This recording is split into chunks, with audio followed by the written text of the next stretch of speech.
continent, from your observation? My observation has to first of all talk about my confusion.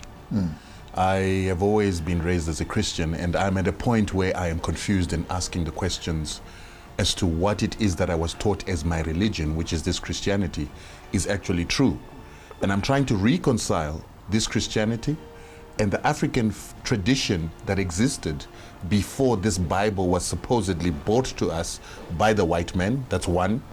But then this Bible that also came with the Lemba people, who are Jews that came down into Africa, and they brought the very same spirit and bloodline that is supposedly Jewish. So now I'm questioning myself, what is the truth?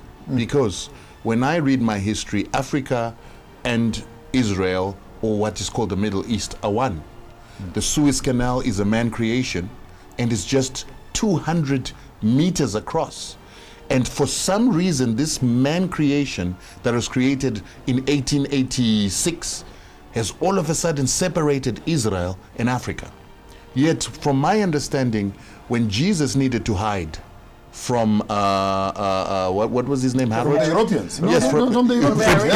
Herod was a European. No, He was a Roman. He's a European. Yes. He came and he hid in Egypt because surely something about his identity blended in with the African identity. You could not stick up a white boy in Egypt and they say he's hiding. Same as Moses.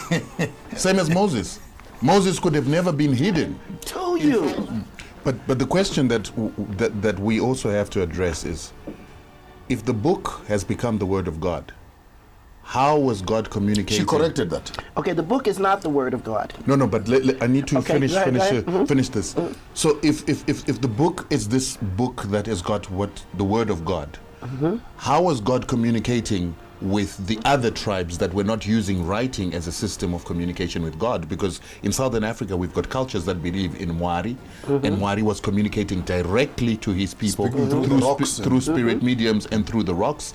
That is now departing to say, are you saying we were not communicating with God before this God of Hebrews came into the picture? That's point number one. Secondly, there is also this concept that says, if this book was taken and was originally written in Aramaic, and when it was written in Aramaic, it was translated into Latin. It was before Latin. It was actually Greek as the Septuagint. And the Septuagint had 70 so-called prophets. Septuagint, yes. Septuagint. They wrote the Septuagint and created the very first books in Greek. And from there, it was then taken by Constantine and then created into the Vulgate, into Latin. Then for 600 years, it disappeared, was held by the Roman Catholic Church that Constantine served. And all of a sudden it comes back again 600-700 years later as a full book, in which the books that were written as the New Testament by people like Paul were put together, collated over 300 years, and then put together into one book. Then this was kept by the very same church that presided over the very first colonial system that colonized Israel, that colonized the Hebrews.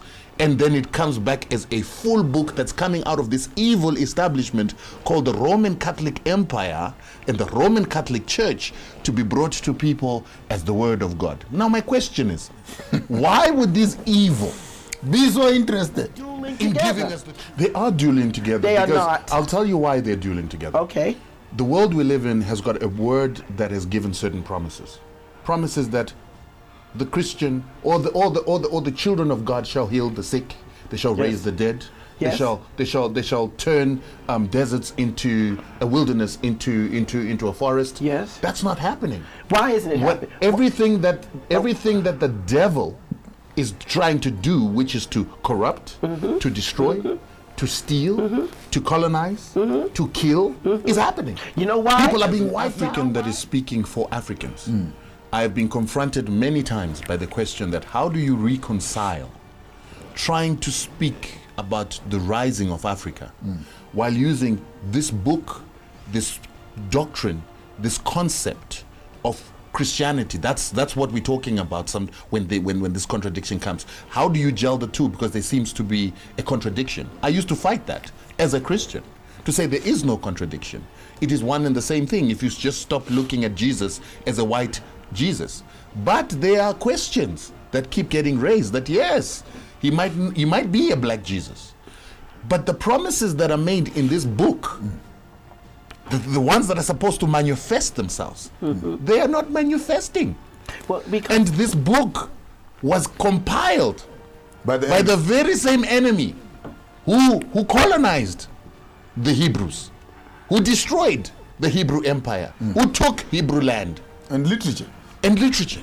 And And then he art went and and sat everything with it, else. and then he And did he his. wrote it. And when we look at how everything else that has destroyed nature, that has destroyed the world, that has destroyed humanity, has come in writings.